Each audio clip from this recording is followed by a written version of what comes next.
السلام علیکم ورحمۃ اللہ وبرکاتہ۔ عزیز طالبات، خطوط نگاری خط رشید حسن خان، یہاں پر غلطی سے ٹائپنگ میں حسین خان کر دیا، اصل میں خط رشید حسن خان کا ہے جو ہم کو یہ پڑھنا ہے۔ یہ ادبی نمونے ہوتے ہیں خطوط، اور خطوط جو ہے ادب میں اونچا مقام رکھتے ہیں۔ یہ ایک صنف ادب ہے۔ مکتوب نگاری ادب کی ایک اہم صنف ہے۔ ادیبوں، شاعروں اور اہم شخصیات کے خطوط اپنی ادبی خوبیوں اور تاریخی حیثیت کے لیے مشہور ہیں۔ ترسیل و ابلاغ کے جدید ذرائع کی مقبولیت کے سبب ان دنوں خطوط نگاری کا رواج ختم ہوتا جا رہا ہے، تاہم اب تک یہ سماجی روابط کا ایک اہم ذریعہ تھا اور کسی حد تک آج بھی ہے۔ اردو ادب میں مرزا غالب، مولانا ابوالکلام آزاد، علامہ اقبال، مہدی افادی، پطرس بخاری، فیض احمد فیض وغیرہ کے خطوط اپنی ادبی خوبیوں کے سبب مشہور ہیں۔ ان خطوط میں بے تکلف انداز اور اظہار خیال کے منفرد پیرائے موجود ہیں۔ ہمیں ان خطوط سے ان فنکاروں کے متعلق اہم معلومات اور ان کے خیالات سے واقفیت حاصل ہوتی ہے۔ ادبی تاریخ کے مرتب کرنے میں بھی یہ خطوط معاون ثابت ہوتے ہیں۔ ان خطوط سے ہم لطف زبان اور اظہار و بیان کے نئے پیراؤں سے بھی روشناس ہوتے ہیں۔ مکتوب نگاری خطوط سے متعلق کہا کہ ظاہر ہے یہ پہلا ایک بہت طویل زمانہ گزرا ہے جب خط بہت مقبول تھا، نہ صرف مقبول تھا بلکہ ہر انسان کی ناگزیر ضرورت تھی۔ سماج کے روابط قائم کرنے میں خط ایک اہم رول ادا کرتا تھا کہ لوگ دور رہنے والوں کو خطوط کے ذریعے ان کی خیریت پوچھا کرتے اور خیریت معلوم کرتے، اپنی خیریت سے آگاہ کرتے۔ یہ سلسلہ طویل رہا ہے، ایک لمبی طویل تاریخ ہے جو خطوط کی رہی ہے۔ جب ترسیل و ابلاغ کے ذرائع میں ترقی ہوئی، اور آج تو انتہا سے زیادہ ترقی ہوئی کہ فریکشن آف سیکنڈز میں ہم ایک ٹپ پر پوری دنیا پہ اپنی معلومات، اپنی خیریت شیئر کر سکتے ہیں اور دوسروں کی پتہ کر سکتے ہیں۔ اب تو بہت ٹیکنالوجی کا دور ہے، لیکن خطوط جو ہیں اس کا ایک بہت بڑا حصہ یہ ہے کہ خطوط نے ایک طویل زندگی گزاری ہے جو ادبی نمونے کے طور پر ادب میں شامل ہے۔ اور آج بھی اگر ہم سوشل میڈیا کے زمانے میں بھی ادب کی زبان کو بہت زیادہ اگر ہم نکھارتے ہیں تو پیغام بہت اچھا، شستہ، مختصر اور جامع بن سکتا ہے۔ تو خطوط کا آج پڑھنے کا یہ مقصد رہے گا۔ غالب کے خطوط جو ہیں وہ غالب کے خطوط مکتوب نگاری یعنی کہ غالب کے مکتوبات غالب، اس میں پورے مجموعہ خطوط کا غالب کا موجود ہے۔ ایک نئی طرز کو جلا دینے کا سہرا غالب کے سر جاتا ہے۔ مولانا ابوالکلام آزاد، ان کی غبار خاطر ہے جو احمد نگر جیل میں انہوں نے لکھی تھی، اور یہ پورے خطوط کا مجموعہ کتاب ہے۔ علامہ اقبال نے جاوید اقبال کے نام خطوط لکھے ہیں۔ مہدی افادی کے خطوط ہیں۔ پطرس بخاری کے طنز و مزاح سے بھرپور خطوط ہیں۔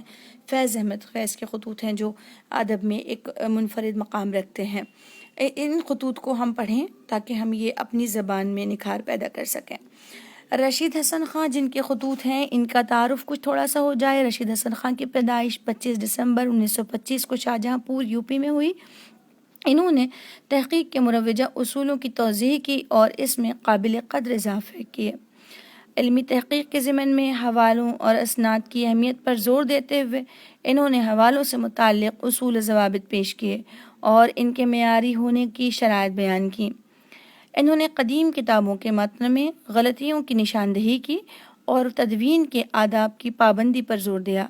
رشید حسن خان نے صحت متن پر خصوصی توجہ دی اور کئی قدیم کتابوں جیسے گلزار نسیم، باغ و بہار، فسانۂ عجائب، مثنویات شوق وغیرہ کو نئے اصولوں کے تحت ترتیب دے کر شائع کروایا۔ انہوں نے قواعد، تلفظ اور املا، لغات پر خصوصی توجہ کی اور ان موضوعات پر تحقیقی کتابیں لکھی ہیں۔ ان کی زبان سادہ اور دلکش ہے۔ اردو املا اور زبان و قواعد کی مشہور کتابیں ہیں۔ 26 فروری 2006 کو شاہجہاں پور میں ان کا انتقال ہوا۔ میرا خیال ہے رائٹر فورم پر جو اردو املا اور زبان و قواعد سے کچھ اقتباسات جو میں ہمیشہ پیش کرتی رہی ہوں، یہ انہی کی کتاب ہے، رشید حسن خان کی۔ انہوں نے جو قدیم کلاسیکی زبانوں کے بہترین نمونے تھے جیسے گلزار نسیم اور باغ و بہار، فسانۂ عجائب، مثنویات شوق، ان کو بھی نئے اصولوں کے تحت ترتیب دیا ہے۔ جو خامیاں اس میں رہی ہیں ریوائزڈ ایڈیشن میں انہوں نے اس کو کم کرنے کی کوشش کی ہے۔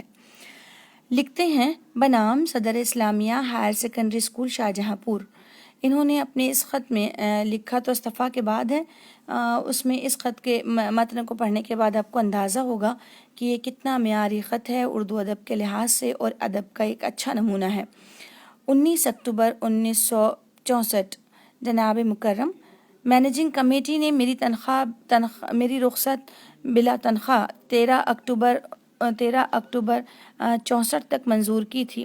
ساتھ ہی اس سے بھی مطلع کیا تھا کہ اب اس میں توسیع ممکن نہیں، یہ مدت قریب الختم ہے۔ میں نے آپ سے زبانی عرض کیا تھا کہ جس وقت میرے گریڈ کے متعلق فیصلہ ہوا میں اسکول کی ملازمت سے استعفیٰ پیش کر دوں گا۔ یونیورسٹی نے اب سے چند ماہ پہلے میرے لیے ایک مناسب گریڈ منظور کر لیا تھا، جس کی باضابطہ اطلاع مجھے اب ملی ہے، اس لیے اصولاً اب مجھے مستعفی ہو جانا چاہیے۔ براہ کرم 1 نومبر 64 سے میرا استعفیٰ منظور فرمایا جائے۔ اس کے ساتھ ساتھ اس کی بھی اجازت دی جائے کہ میں اپنے پروویڈنٹ فنڈ کی رقم بھی حاصل کر سکوں۔ یہ انہوں نے مطلب ابتدائیہ ہے کہہ لیجیے خط کا، کہ جس کا مدعا ہے کہ میں استعفیٰ کیوں دے رہا ہوں، اس میں انہوں نے واضح کیا۔ کچھ شرائط تھی جو ان کے درمیان اور انتظامیہ کے درمیان طے ہوئی تھیں، اسی فرائض کا انہوں نے ذکر کیا کہ میرا گریڈ طے کر دیجیے۔ گریڈ ہوتا ہے ان کا لیول کہ کتنی تنخواہ ہر سال بڑھے گی اور ان کا گریڈ کتنا اونچا ہوگا۔ اب جب یہ انہیں پتہ چلا کہ میرا گریڈ تو فکس کر دیا گیا، اب اس کے بعد نہیں بڑھے گا، تو اب میں استعفیٰ دینے کے لیے اصولاً جواب دہ ہوں، کیونکہ میں نے یہ رکھا تھا شرط کہ میرا گریڈ بڑھے گا تبھی میں استعفیٰ نہیں دوں گا۔ ظاہر ہے ان کے کچھ شرائط تھے جس کا انہوں نے یہاں ذکر کیا۔ جناب صدر، میں نے اسلامیہ اسکول سے اپنی ادبی زندگی کا آغاز کیا، بلکہ صحیح معنی میں اسی ماحول میں میرے شعور کی آنکھیں کھلیں۔ اچھے ماحول کے اثر سے، اچھے ساتھیوں کی ہمت افزائی سے اور اسکول کی چھوٹی سی لائبریری کے فیض سے مطالعے کا شوق اور بڑھا۔ لائبریری کی اچھی کتابوں نے مجھے تنقید و تحقیق کی طرف متوجہ کیا اور 8 برس کی نسبتاً طویل مدت اس کی نشو و نما کے لیے بے حد سازگار ثابت ہوئی۔ لائبریری کی کتابوں نے میرے بیشتر رفقان کار کی ہمت افزائی نے اور ارباب اختیار کی خاموش سرپرستی نے مجھے اس قابل بنایا کہ میں اعلیٰ تحقیقی کاموں میں حصہ لینے کا اہل سمجھا جاؤں۔ دیکھیے کتنی عمدگی سے انہوں نے مطلب احسان یاد دلایا کہ آپ کا مجھ پر احسان کیا ہے، کہ اسی اسکول کے اندر جہاں سے میں استعفیٰ دے رہا ہوں، اس کی چھوٹی سی لائبریری، لیکن میں نے اس سے کتابیں پڑھی ہیں۔ جب بھی کوئی پبلک پراپرٹی یعنی کہ عام انسانوں کا، عوام کی جو جائیدادیں ہوتی ہیں، جیسے اسکول ہیں، گارڈن ہیں، باغ ہیں، واکنگ پلازا ہیں، تو اور یا اسٹیشن ہے، بس اسٹیشن ہے، ہر جگہ جو ہے وہ چھوٹی سی ہوں لیکن کمتر ہوں، لیکن انسان اس سے فیض اٹھاتا ہے، آگے بڑھتا ہے، تو اس کے لیے ایک احسان کا جو وہ ہے کیفیت ہے وہ ہونی چاہیے۔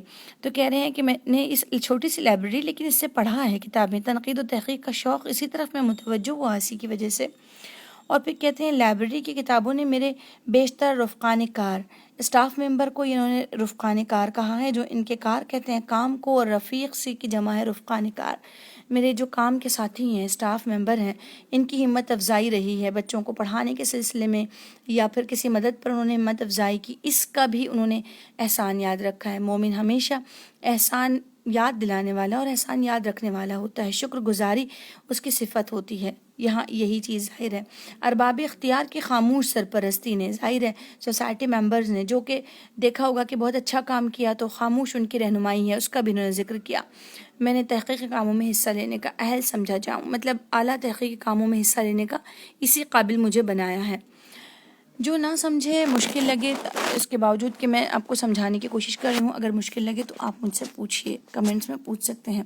جس وقت دہلی یونیورسٹی کی موجودہ ملازمت کے سلسلے میں میں نے آپ سے رجوع کیا، آپ نے نہایت توجہ سے میری بات سنی، خلوص ہمدردی کے ساتھ مشورے دیے اور میرے مستقبل کی فلاح کے لیے وہ ساری آسانیاں فراہم کیں جن کے بغیر میں نہ موجودہ ملازمت کو قبول کرنے کی جرات کر سکتا تھا، نہ اتنے طویل عرصے تک اس سے متعلق رہ سکتا تھا۔ ان کرم ہائے بے پایاں کا شکریہ ادا کرنا زبان و قلم کے بس کی بات نہیں۔ میں اپنا فرض سمجھتا ہوں کہ مینیجنگ کمیٹی کے معزز ممبروں کا کہ بطور خاص شکریہ ادا کروں، جنہوں نے بے مثال وسیع القلبی کے ساتھ اس قدر طویل مدت کی رخصت کو منظور فرمایا۔ اس مرحلے دشوار کا طے ہونا بظاہر آسان نہ تھا۔ یہ انہوں نے اس طرف اشارہ کیا کہ کہتے ہیں کہ دہلی یونیورسٹی کے احسانات وہ یاد دہانی کروا رہے ہیں۔ اس میں کوئی چیز مشکل آپ کو لگی، یہ جو مشکل لفظ اگر آپ کو لگے تو کوئی اس میں مشکل لفظ تو نہیں ہے۔ وسیع القلبی، بہت وسیع قلب، کہہ رہے ہیں کہ اس وقت جب میں نے مشورہ مانگا تھا آپ سے تو آپ نے بہترین مشورہ دیا تھا.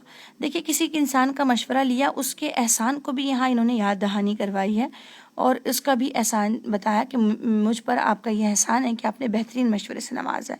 اگرچہ کہ یہ چھوٹی بات لگتی ہے، ہم خاطر میں نہیں لاتے ہیں، لیکن شرح صدر حاصل کرنے کے لیے ہم اللہ سے مشورہ مانگتے ہیں، اپنے بہی خواہوں سے مشورہ مانگتے ہیں. وہ مشورہ جو جس نے دیا زندگی میں مستقبل کی فلاح کو سامنے رکھتے ہوئے، وہ ایک بہت بڑی چیز ہے. اس کی قدر و دہانی کرتے ہوئے انہوں نے کہا کہ میں نے آپ ہی کے مشورے سے ملازمت کی جرت کی اور پھر یہاں سے میرا جو سفر آگے کی طرف بڑھ رہا ہے اتنا آگے بڑھا کہ ادیب ٹھہرے، تو اس میں آپ کا ایک بہت بڑا کردار ہے.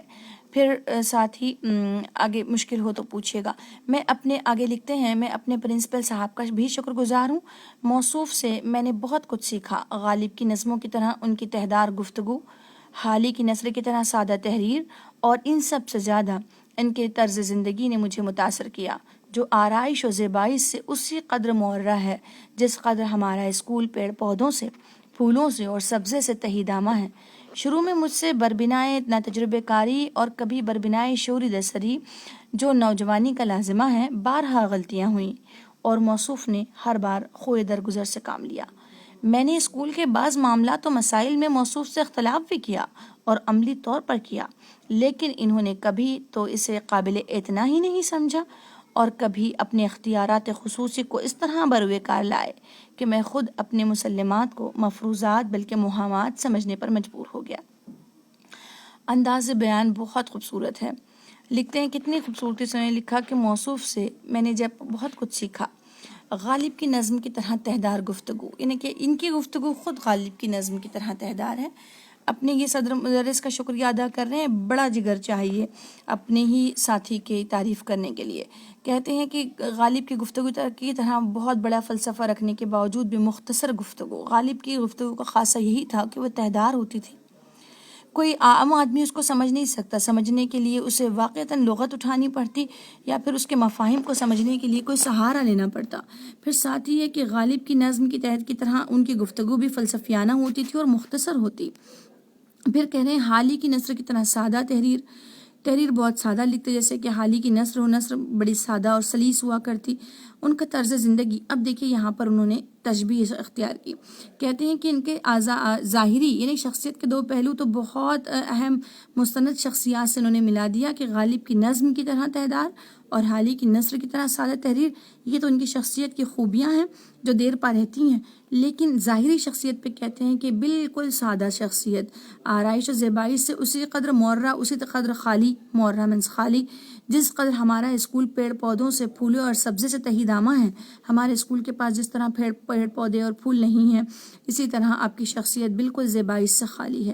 شروع میں مجھ سے بربنائے نہ تجربے کاری کی بنا پر، یعنی کہ نہ تجربے کاری کی بنیاد پر، کبھی بربنائے شوری دسری، کبھی جوانی کی یعنی کہ عمر کی مطلب صحت مند عمر کی جو سرمستی ہے، الڑپن ہے یا لاپرواہی والا زمانہ ہے، اس میں غلطیاں بھی ہوئیں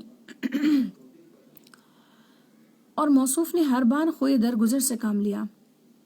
میں نے اسکول کے بعض معاملات و مسائل میں موصوف سے اختلاف کیا اور عملی طور پر کیا، لیکن انہوں نے اس کو قابل اعتنا نہ جانا، یعنی کہ توجہ کے قابل بھی نہ جانا، درگزر کرتے رہے.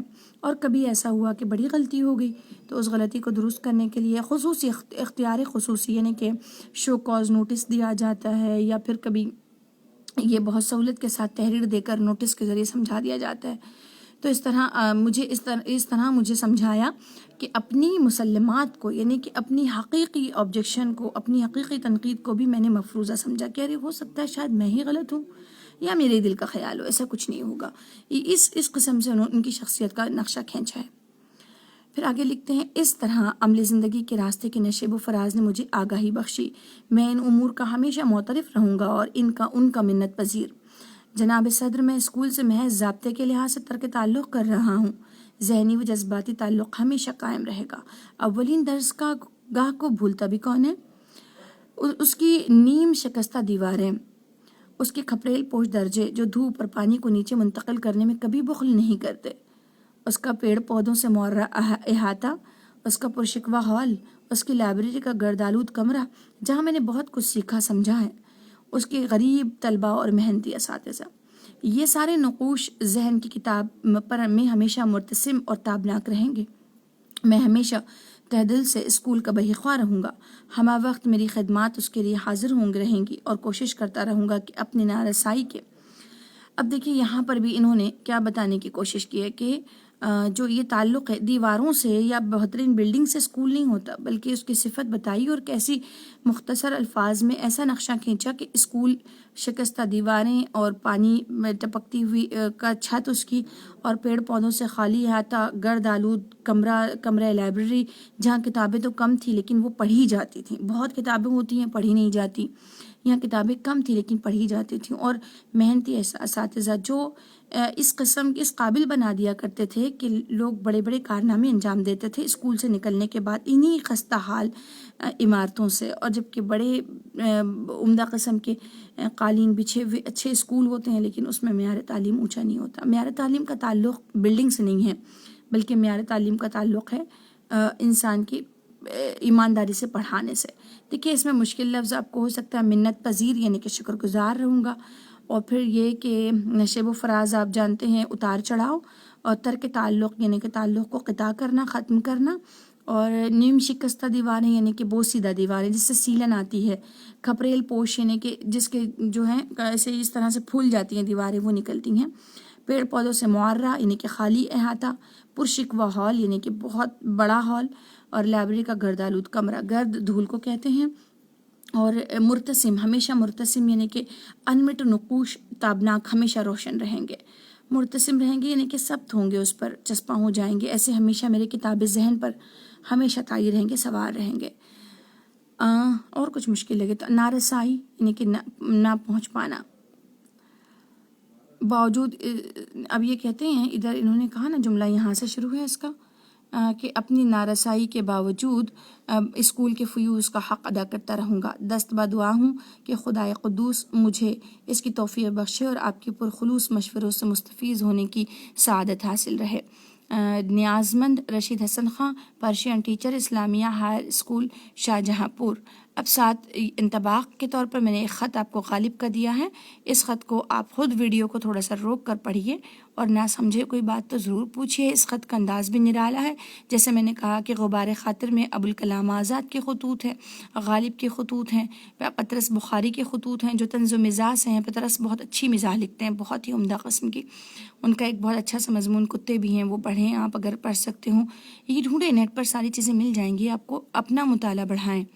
پھر یہ ساتھ یہ کہ اس کے ساتھ ہم رخصت لیتے ہیں، جو چیز نہ سمجھ میں آپ پوچھیے، کمنٹس میں پوچھ سکتے ہیں، اور یہ جو غالب کا خط ہے اس کو آپ کو ریکارڈ کرنا ہے اور کمنٹ میں پوسٹ کر دینا ہے۔ اس کے علاوہ اگر کوئی مختصر خط، جیسے امیر مینائی کا خط ہم پڑھ چکے ہیں نا کہ حاسد سے خدا بچائے، محسود تو ارباب کمال فن ہی ہوا کرتے ہیں، حاسد خود اپنے حسد میں جلنے کے لیے ہے، آپ نے لکھا یہ اس طرح کا امیر مینائی کا خط ہے، تو وہ خط آپ مختصر خط ہے، ایسے خطوط نیٹ سے نکالیں اور پھر نکالنے کے بعد پڑھیں اور ریکارڈ کر کے اس کو چسپاں کر دیجئے کمنٹ میں، ٹھیک ہے؟ جزاک اللہ خیر۔